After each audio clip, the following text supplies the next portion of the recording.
Good evening. Drone is a word with so many connotations. It conjures to mind something dull and repetitive, but also unthinking and robotic. Unhelpfully, it's applied in popular commentary to capabilities ranging from a palm-sized helicopter to an Amazon delivery bot, and from a soldier's tactical weapon system to a jumbo jet-sized surveillance aircraft. The term is used for both military and civilian platforms. In this lecture, I want to talk specifically about the military drone. To those opposed to the use of remotely piloted vehicles in warfare, the word drone encapsulates the deadly, insidious, unnerving, and faceless nature of the technology. To those engaged in the development and operation of these machines, the term drone seems to deny the most human aspects of its use.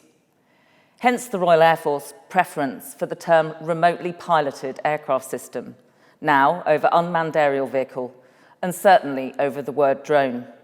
They specifically insert the word remote. As someone who was charged with devising the Reaper engagement program in 2008 for the RAF's newest acquisition at the time, the remotely piloted Reaper, I can testify that the MOD lost the narrative early. The program was in theory supposed to outline how the MOD and the RAF would communicate to the media and the public about the capabilities of this new warfighting technology. The problem I encountered was that nobody in the MOD really wanted to talk about it at all. Some of this was understandably related to sensitivities about a British project embedded within the United States Air Force. However, much of this reticence was from defence personnel with little interest in talking publicly, distrustful of the press, but who failed to acknowledge that the alternative course was to allow the media and the public to devise their own narrative. And so the term drone stuck. This lecture will analyse the impact of this specific technology, remotely operated aircraft, on the way that the UK in particular engages in warfare now and in the future. I'll use the RAF and its employment of remotely piloted aircraft since the early 2000s to frame these thoughts and arguments, though I completely acknowledge that airborne drones are not the sole purview of the RAF and are operated by soldiers and sailors as well. In thinking about the impact of these systems, the way that I'll approach this appropriately for a capability that grew out of a requirement for surveillance is to zoom out and then zoom in, from the bird's eye view to point blank range. The bird's eye view here is the national level and questions that unmanned aircraft pose about the nature of combat and about ethics and the enemy.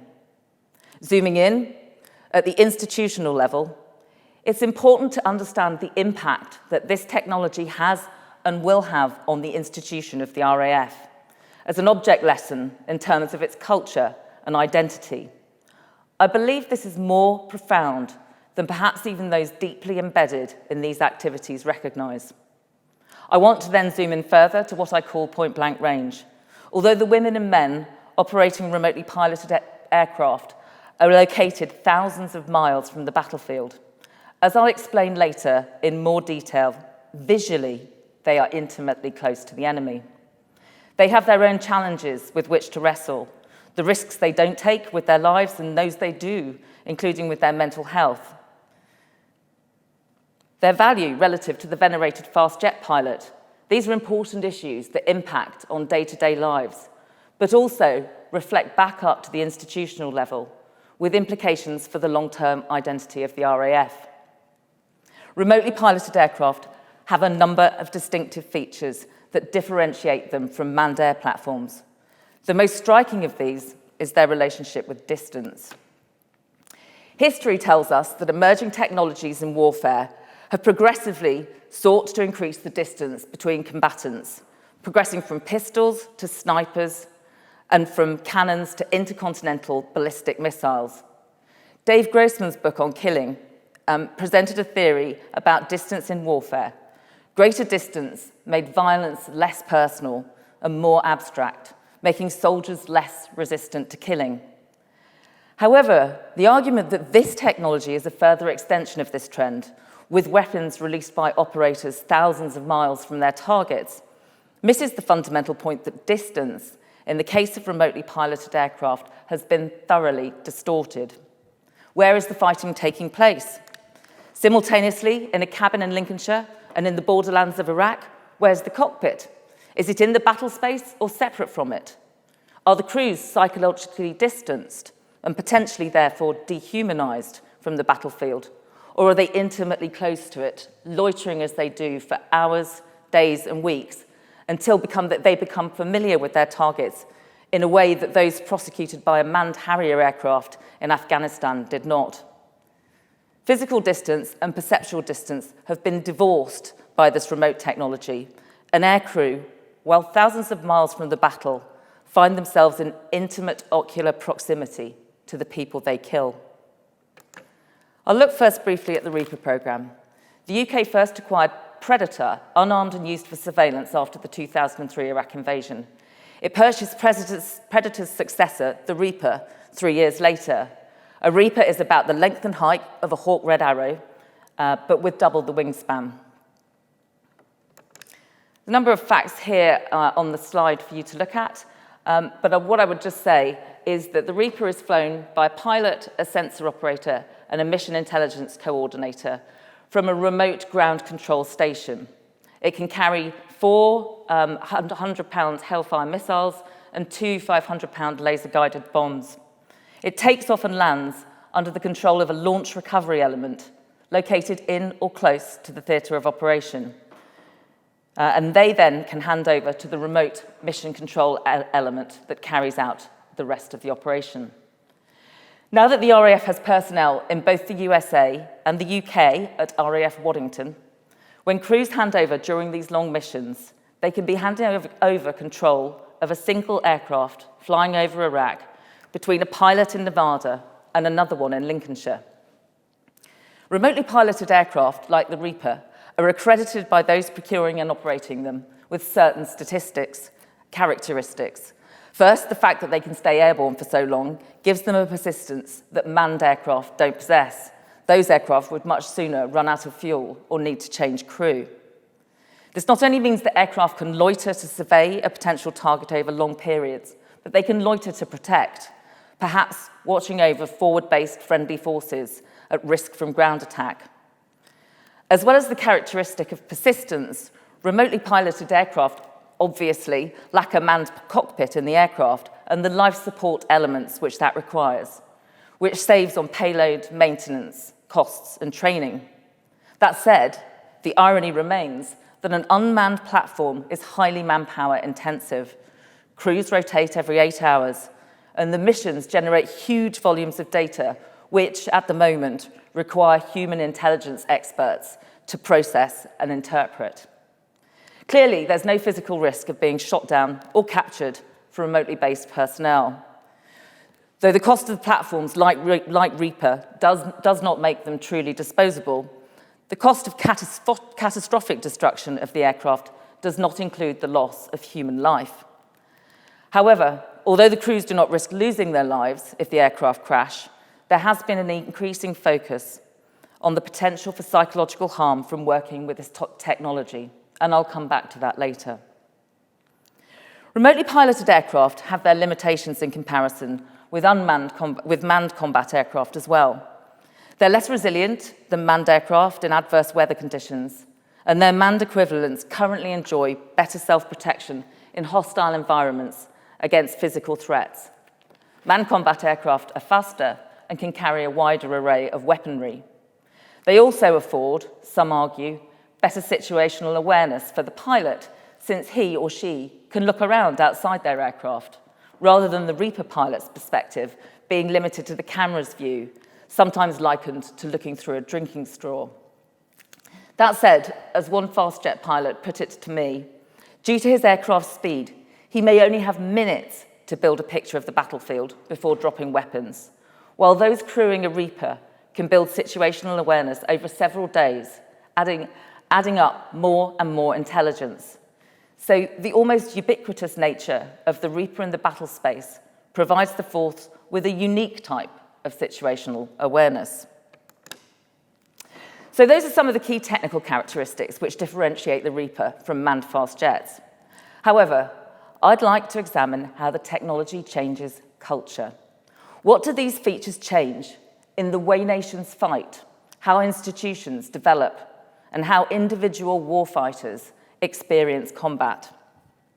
Starting at the national level, the bird's eye view, it is not a novel contention to state that the UK has been engaged in war fighting of some kind continuously since soon after the end of the Cold War, starting with the Gulf War in 1991, followed by continuous UK operations policing no-fly zones over Iraq, which only ended at the time of the invasion of Iraq in 2003.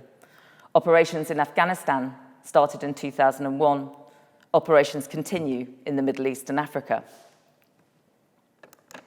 And over the last 15 years or so, not only has our nation been constantly in conflict somewhere, and often in multiple locations around the world, but remotely piloted aircraft have been constantly in the battle space. Persistence is a very special quality in an era of persistent conflict. For the UK, these vehicles also epitomise the contradiction between the peace-like nature of life at home and the posture of a country prosecuting targets around the clock from the air and fighting enemies away from home. In the case of Reaper, missions are being flown from the flat plains of Lincolnshire. Notwithstanding some limited operations from RAF bases in Germany during the Kosovo conflict and from the UK during operations in Libya, the last time this country saw regular bombing missions flown from Britain was during the Second World War. And then, not just the whole aircraft base, but the whole country were fully cognizant that they were at war. The contemporary dissonance between war and peace reflects the dissonance induced by the upturning of conventional thinking about distance with this new capability. Finally, we have a technology that means the nation can fight comfortably, though I'm not suggesting it's comfortable for the crews, from its own territory, in a permanent state of conflict somewhere in the world, without having to deal with the rigours of living in wartime, or even the prospect of aircrew being repatriated in coffins. Also, perhaps this most modern technology actually heralds a return to our imperial past. As Anne Rogers and John Hill propose, if the warship in the age of empire allowed the European powers to cheaply exert their will around the globe against the pre-industrial world by sending a near-invulnerable gunboat, then the revolution of the UAV is to restore the capacity to intervene overseas with impunity to today's powers, at least with regard to the global south, through the sending of a drone. Of course, the rest of the globe didn't remain pre-industrial, and no doubt in time we will face adversaries with similar remotely piloted capabilities of their own. But for now, we enjoy the advantage of extreme asymmetry. Asymmetry is nothing new. As Peter Osholm pithily commented, Western militaries have long since been successful at killing non-Western opponents without getting themselves killed in the process. And of course, asymmetry is an inherent reality of warfare. But the fact that it's nothing new, and the fact that it is nothing new, shouldn't stand as a justification for this 21st century manifestation of the phenomenon. Massacring colonial subjects in the last 2 centuries does not set a legitimate precedent. Those swift to dismiss the arguments of drone protesters here in 2020 might need reminding that the RAF's bombing of tribespeople in the northwest frontier in Iraq in the 1920s attracted increasing public disquiet with electoral implications. Advocates for remotely piloted aircraft have asserted that there's a perfect logic to avoiding physical harm to one's own combatants if the effects of their actions, a missile or bomb detonating and killing the enemy, would be the same whether their cockpit was inside the aircraft or several thousand miles away from it. However, I remember from even before the UK acquiring its first Predator, those of us involved in the project at the time also recognised the looming challenge of extreme asymmetry. Even if advocates are willing to concede that the removal of the warrior from the battle space represents a new level of asymmetry, as some are, they argue that this is still a good outcome, in that the just warrior has the advantage and is better protected. I'm not sure it's that simple. Another conundrum presented by remote warfare is that without a significant presence on the ground in terms of British soldiers, wars can and do prove inconclusive. Wars from the air, without physical risk, where violence is inflicted with no blood cost, do not seem to provide the certain outcomes that war has traditionally been expected to provide. Our intervention in Libya in 2011 is a case in point, where a fight from the air and from Tomahawk missiles launched from submarines reached a far from decisive outcome, as subsequent events have shown. The UK Parliament website contains a piece on British deaths in war, and in its final paragraph states, "The sensitivity of public opinion to military casualties incurred in wars perceived to have no clear purpose or definition of victory, together with constraints on public spending, mean the threshold for future interventions will be high." This is the catch-22. If the public won't tolerate risk, they may not get decisive outcomes. And perhaps Grégoire Chamayot is right. The partisans of the drone as a privileged weapon of anti-terrorism. Let me move the slide on. The partisans of the drone as a privileged weapon of anti-terrorism promise a war without losses or defeats. What they fail to mention is that it will also be a war without victory. The persistent nature of remotely piloted aircraft and the perception of their persistence among the populations under surveillance and attack seems to add a different and important psychological dimension to this form of warfare. This affects the behaviour not just of the combatants, but of the civilian population around them. Research carried out in Pakistan, where the US has been carrying out kinetic strikes for over a decade, provides disturbing evidence of the effects of this form of air power. The constant threat of a strike from loitering drones created anxiety and stress, as testified by interviewees. Decisions about attending family events or meeting in groups outside were governed by the fear of an attack which could come at any time. Other researchers interviewed a Pakistani psychiatrist who reported mental disorders in the population caused by unmanageable fright and anger. And militants' behaviour has also changed as a result of this constant surveillance. Air power has traditionally been found wanting where insurgents have used natural protection, such as caves, to avoid detection and targeting. For over a century, air power has been trying to do this.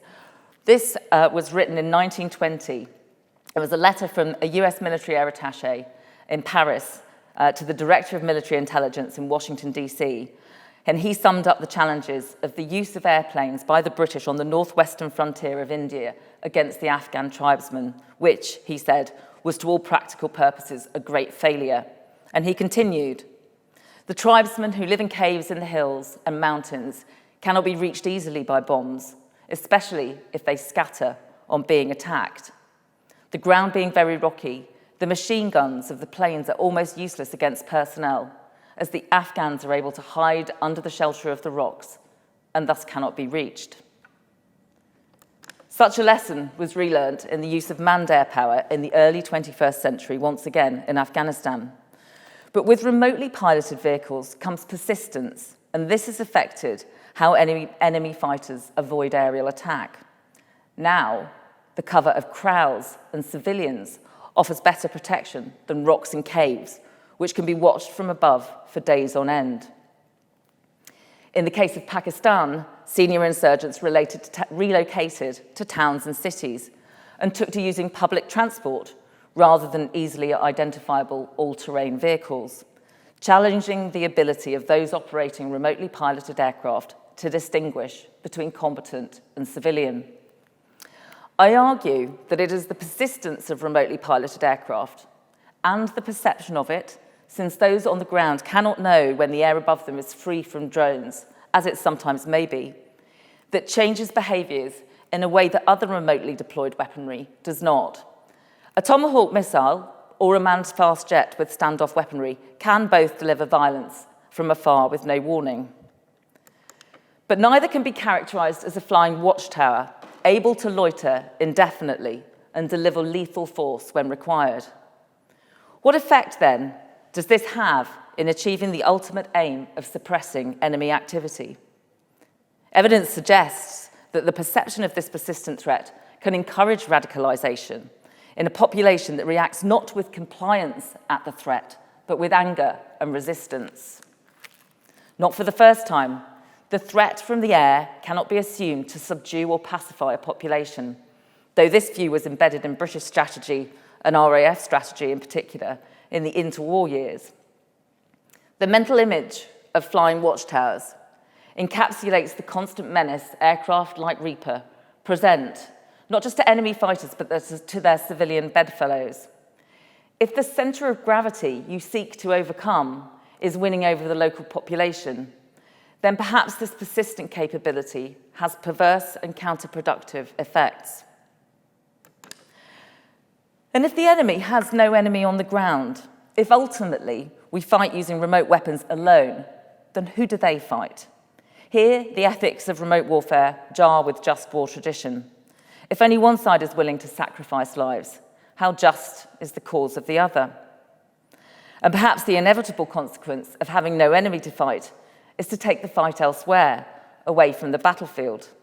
Instead, the enemy looks to other means, such as terrorism, to attack our population on home soil. Though reprisals may be aimed at military targets, such as RAF bases, how much easier it is to target randomly. And in this roundabout way, is this then the only route by which the British population come to understand their country is conducting warfare? The mistrust created by the UK's participation in the 2003 invasion of Iraq has proved a salutary tale for 21st century politicians, endowing them with a public both sceptical of military intervention and mindful of the cost in blood and treasure of waging war. In this context, drones present a particular challenge to the relationship between society and the armed forces. On the one hand, they're viewed with suspicion. Recent research suggests that less than a third of the British population feel positive even towards civilian drone technology. But on the other, they offer in a warfighting context the political nirvana of zero body bags, no captured aircrew, or emotional images of coffins being paraded through Wiltshire and Oxfordshire villages. The inability of the government to communicate effectively with the media and the public about remotely piloted aircraft has resulted in a perception, in my opinion, firmly grounded in reality, that this British capability is being uniquely shielded from view. Manned fast jets are celebrated in the form of the Red Arrows, sent around the country to promote the RAF and around the globe as part of the government's defence engagement strategy. Yet the Reaper remains obscured from sight. Partly this is caused by sensitivities, as I've mentioned, around the close US-UK nature of the programme, and also by the fact that the Reaper does not fly in British airspace, so cannot become physically familiar to the public. However, from its introduction, there was little governmental interest in communicating effectively about the new capabilities. And thus, organisations like Drone Wars UK plausibly claim there is deliberate and suspicious secrecy around the use of remotely piloted aircraft. Some efforts have been made to improve MOD communications, but without an understanding of the insidious implications of accepting the status quo, distrust will fester to the detriment not only of the government, but of the institution most closely associated with remotely piloted aircraft, the RAF. And this mistrust of remotely piloted aircraft, which sets certain elements of the Air Force against popular opinion, is not helped, frankly, by the different way in which the US uses the same platforms.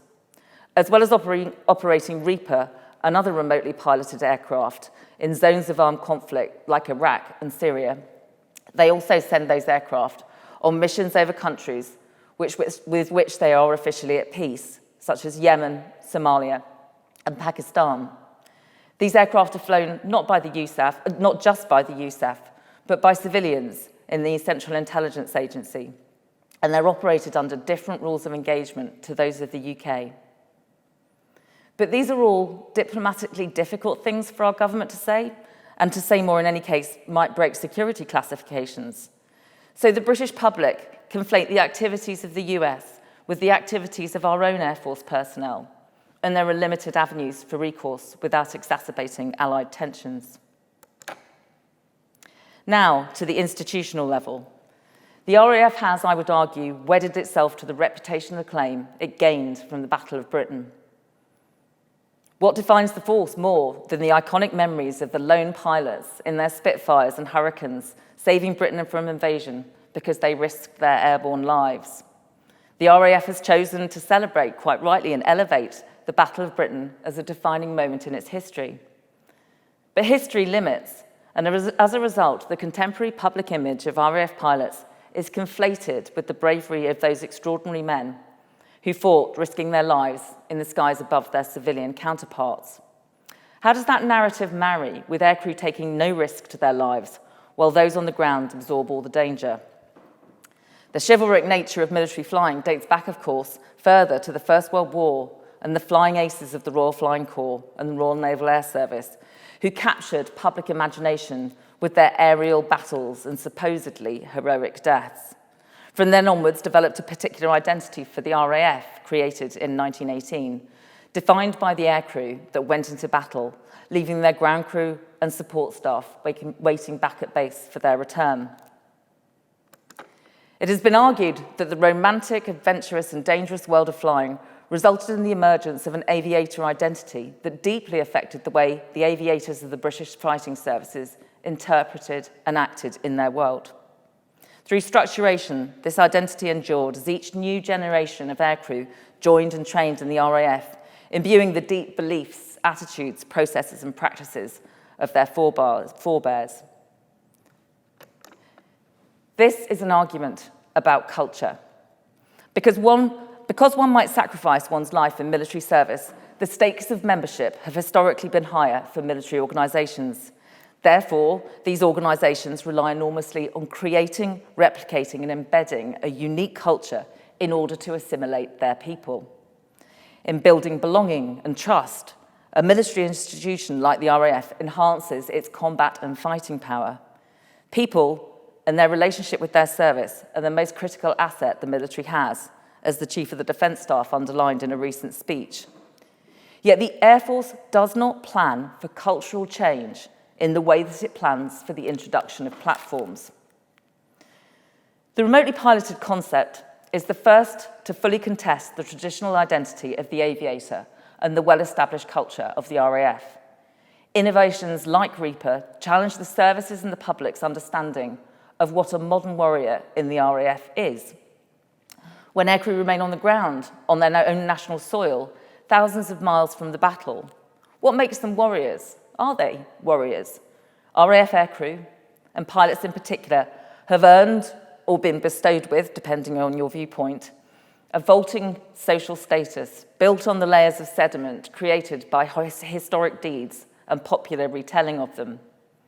Whether Lord Flashheart of Blackadder fame, taking his kite to heaven and back 5 times a day, or Laurence Olivier and Michael Caine in the film The Battle of Britain, we can think of many examples of this public celebration of the image of the Air Force pilot. An RAF predicated on the esteemed pilot warrior is now faced with the remotely based pilot, a challenge to its essential culture. How does it change the narrative of the pilot from one about danger and self-sacrifice to one about preservation, self-preservation, and remoteness from the battle space? Actually, Reaper aircrew visually intensely in the battle space might argue they don't feel remote from it. But that is the carefully curated description that the RAF now champions. It remains wedded to the term remotely piloted aircraft. And what of the new body that is the Reaper Force? When the RAF acquired Predator and then Reaper, aircrew were posted into the role from other aircraft types, creating a melting pot of experience. More recently, the RAF has created an RPAS-P career stream, remotely piloted aircraft system pilot. These women and men undergo some elementary flying training in the air and then move straight to the Reaper. Unsurprisingly, this raises questions in some minds about the level of airmanship that these young aircrew can attain with such limited time in the physical medium of the air. As one former Reaper operator, questioning the level of airmanship these direct entrants could amass, put it to me, although not physically sitting in an aircraft, in every other way, we are operating an aircraft, so there is a need for air awareness. As far back as 1919, the then Chief of the Air Staff, Hugh Trenchard, used the concept of airmanship to fight for the RAF's independence, describing it as the air spirit, like the naval spirit.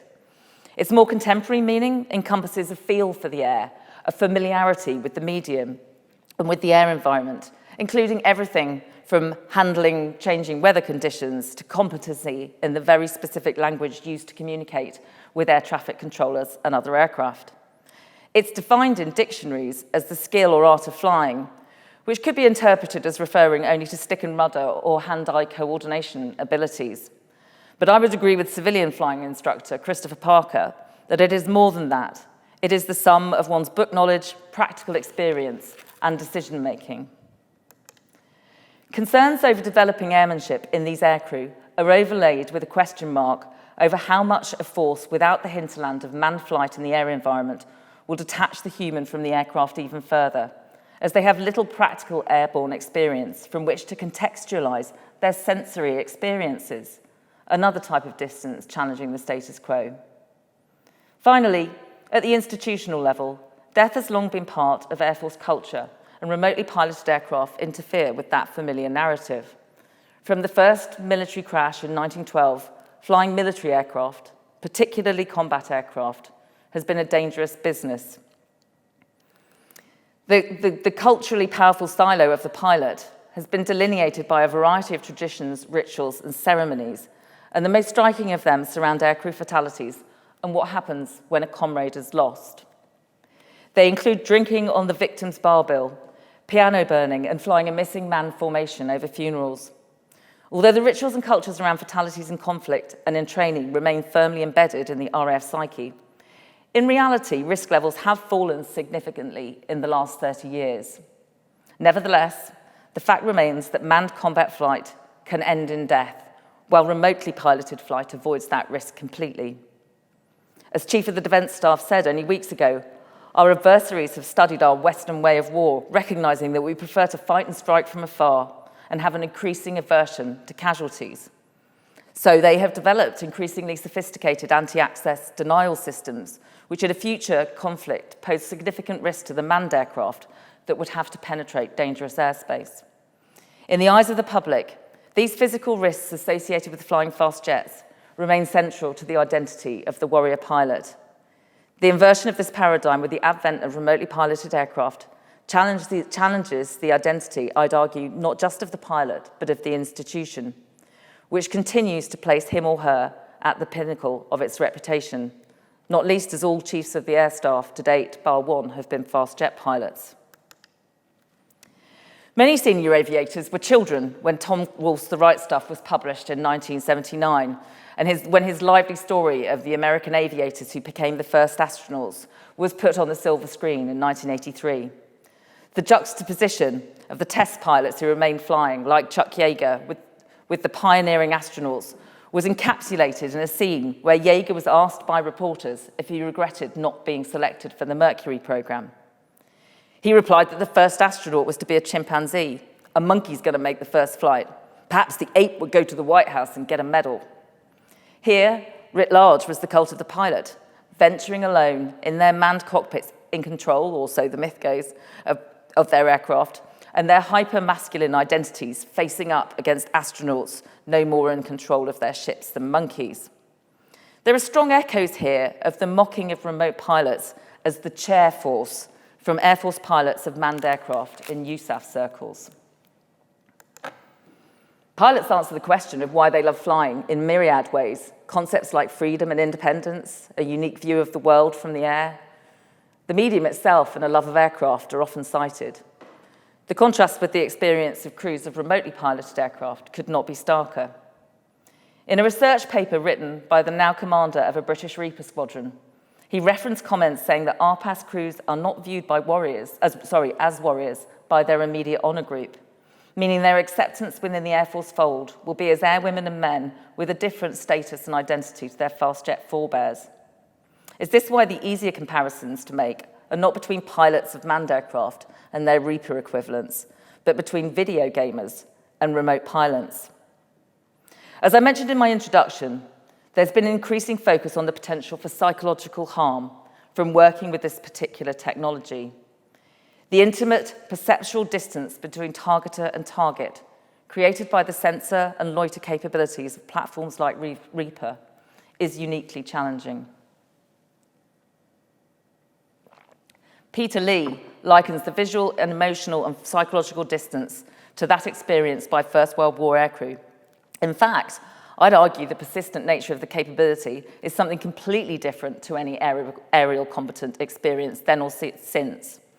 Reaper aircraft can loiter high above while their crew observe a compound and a group of people, families, over days of operations.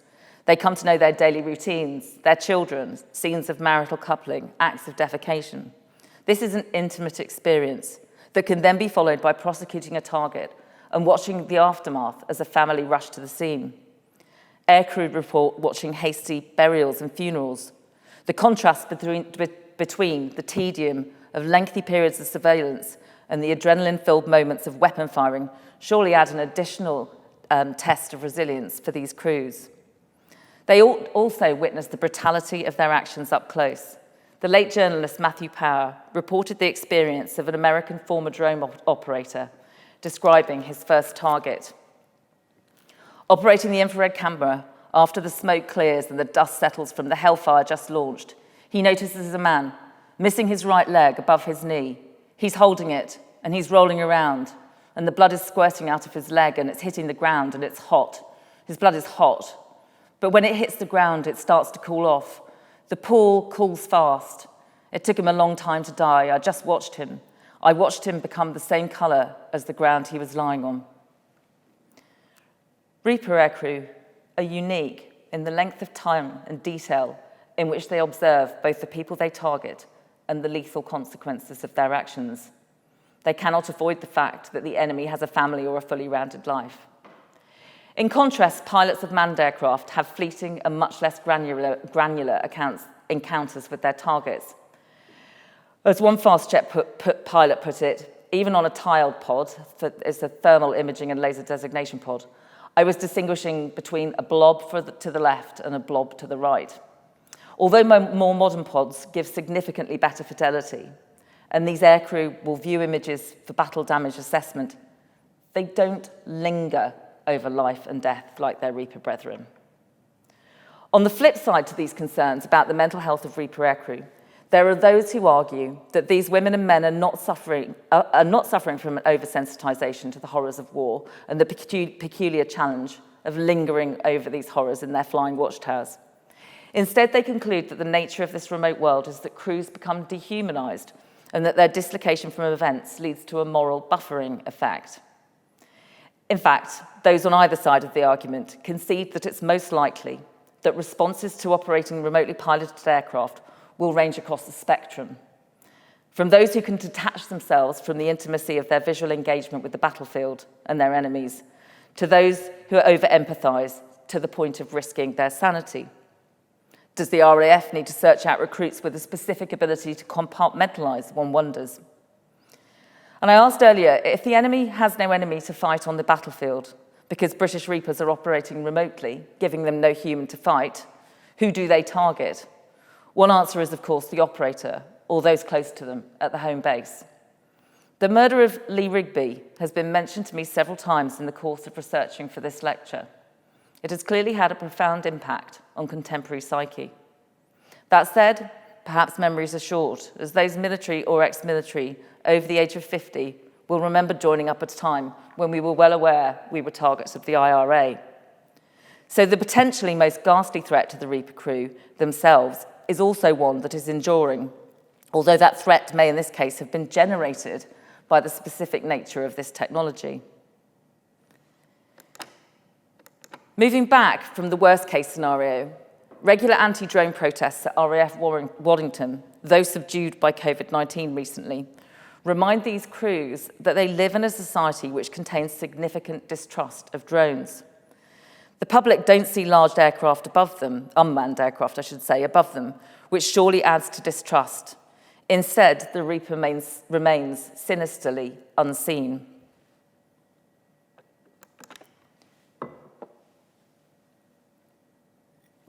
So what of the future? For the RAF, the immediate future holds the prospect of the replacement of the Reaper with 16 Protector aircraft. These aircraft, similar in appearance to their predecessor, can stay airborne longer, up to 40 hours, deal better with adverse weather conditions, and crucially will meet the standards required to fly in civilian airspace. So they could provide the route to these types of aircraft becoming more familiar to the British public. The UK government's choice of the new name, Protector, contrasts markedly with the US-named Predator and Reaper, which conjured up much more disturbing images of hunting and death. Peter Lee has explained that Reaper operators realise that they may never inherit the mantle of fast jet aircrew with their Top Gun-esque air of romanticism bathed in danger. He argued instead that they were unanimous in prioritising their role in protecting Allied troops on the ground, which suggests that the protector function plays a significant part in their individual and collective ethos. The MOD, in this new name choice, is surely hoping that the public will cast more positive connotations on an armed aircraft with a reassuringly benign name. What of the future for these remote operators of Protector? The melting pot of backgrounds I mentioned that characterised the early years of Predator and Reaper is morphing into a more settled culture, which will be further solidified by direct entry RPAS pilots. The RAF will need to shape its policies and doctrine to accommodate a hybrid force of manned, unmanned, and increasingly autonomous machines for decades to come, including the development of the Tempest programme with proposed swarming drone technology. There is opportunity here for a redefinition of what it means to fly in the Air Force. Instead of being a force led by pilots who fly aircraft, it could become a force led by air and space professionals who conduct operations in airspace and cyberspace. And looming in front of us, unavoidably, is the march of artificial intelligence, autonomy and machine learning. Automated military systems already in existence have given us a taste of their complexity, where humans and highly automated machines work together. The shoot-down of a British Tornado fast jet and a US Navy F-18 by US Patriot surface-to-air missiles in the 2003 Iraq War were caused by a complex combination of human and machine failures. Yet the prize of artificial intelligence to the military, at least, is the ability to outthink one's opponent. Removing aircrew from the cockpits of aircraft, is not, I would argue, revolutionary in warfare, but non-human decision-making using artificial intelligence probably is. However, the use of remotely piloted aircraft is causing a cultural revolution in the Air Force, and increased autonomy, with the human increasingly further from the action, will accelerate cultural change. The heroic figure of the warrior pilot will vanish even further into the distance. However, in terms of the further cultural implications for the RAF, increased autonomy on the battlefield will further entangle the domains of land, sea, air, space, and cyber in a way that we are already seeing with remotely operated drones. As Kenneth Payne observes, platforms will need to be integrated across these domains, and he suggests, quite plausibly in my opinion, that alternative bureaucratic distinctions may emerge, perhaps organised along combat functions, intelligence, logistics, and so forth, or perhaps along technical lines, engineer, computer scientist, communications specialist, etc. Human automation integration will be challenging. As humans are moved from in the loop to on the loop, they move upward and away from the action to higher level supervisory tasks. Monitoring tasks require different skill sets. In a sense, the experience of remotely piloted aircrew is a stepping stone in that direction. The long periods of tedium that they experience during routine surveillance are occasionally interrupted by episodes of high drama during kinetic operations. In human on-the-loop systems, system operators may be monitoring for long periods of time, yet be expected to maintain a high level of vigilance over an extremely complex system. There may well be lessons to be learned from the current crop of Reaper operators that could inform this future. Another aspect of Reaper operations mentioned earlier is relevant here. The psychological effect of persistence and remote targeting has, as discussed, not necessarily contributed to effective outcomes and decisive victories. The psychological dimension of warfare is still not well understood. Then designing machines that can learn and improve in areas where humans struggle, and the fact that remote robotic warfare does not offer clear-cut outcomes poses significant challenges to military and political leaders. As Jack Watling points out, this is not least because data on why and how people are suppressed, break, or mutiny is scarce and of highly questionable quality.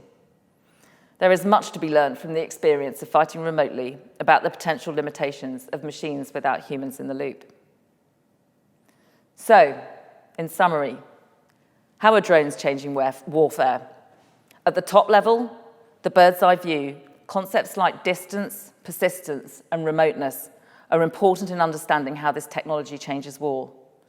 At the institutional level, an RAF culture so centered on the heroic figure of the pilot cannot be sustained indefinitely and could, I suggest, be replaced with the concept of air and space professionals.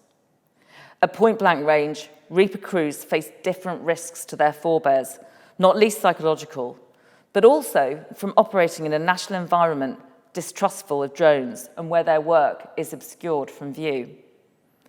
The remotely piloted drone serves as a hinge between the past and the future at every level, the national, institutional, and individual, between traditional manned warfare and a machine-dominated battle space.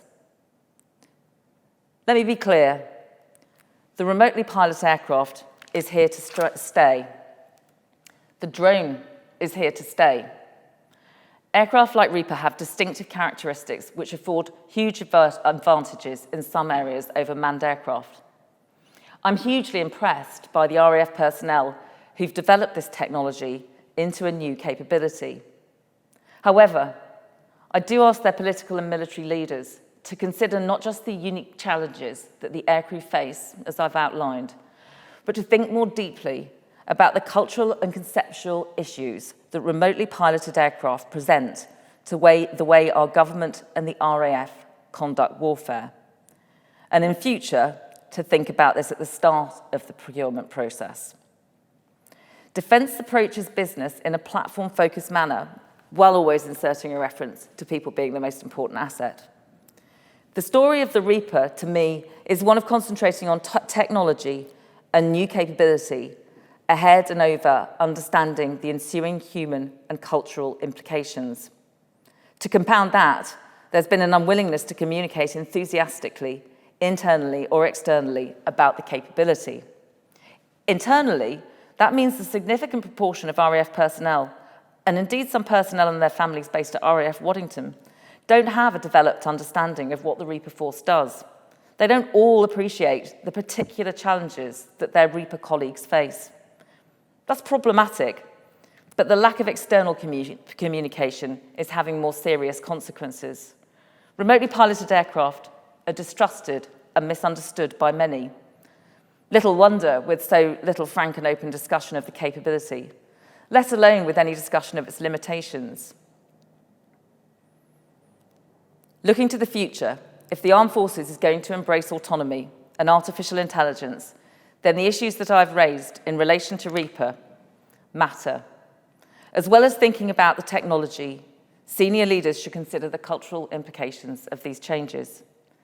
There is an opportunity here for them to actively plan how they want the future culture of the service to develop in an evidence-based and self-conscious fashion. The same applies to the RAF, applies to the Army and Navy, not least in the light of Chief of the Defence Staff's comments last Sunday that the armed forces in 2030 could include large numbers of autonomous and remote machines. And they should learn the lessons of the last 15 years and approach these developments in an open and discursive way. Otherwise, they risk losing the narrative again. Anne Rogers and John Hill opened their book, Drone Warfare and Global Security, with a vignette from Richard Sklove's book, Democracy and Technology. Sklove used the example of the introduction of running water to a small village in northeast Spain in the early 1970s to explain the second-order effects, cultural effects, of new technology. As a result of the arrival of running water, villagers no longer needed to fetch it from the village fountain or launder clothes at the village wash basin. Donkeys were no longer needed to haul water. As a result, village social life changed. The availability of running water in the home broke down strong bonds between the locals and changed their relationships with animals and the land. In this lecture, I've suggested that just as important as the technologies of military drones itself is the cultural impact on the institutions and people that it affects, from an enemy combatant to the chief of the air staff. If delivering running water changed an entire culture, then let's be honest, this technology does too. Thank you very much.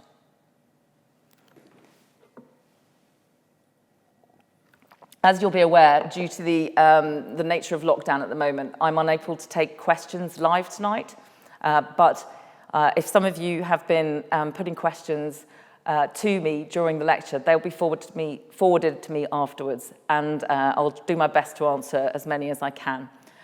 Thank you very much for taking the time this evening to listen to my talk, and thank you to Gresham College for inviting me.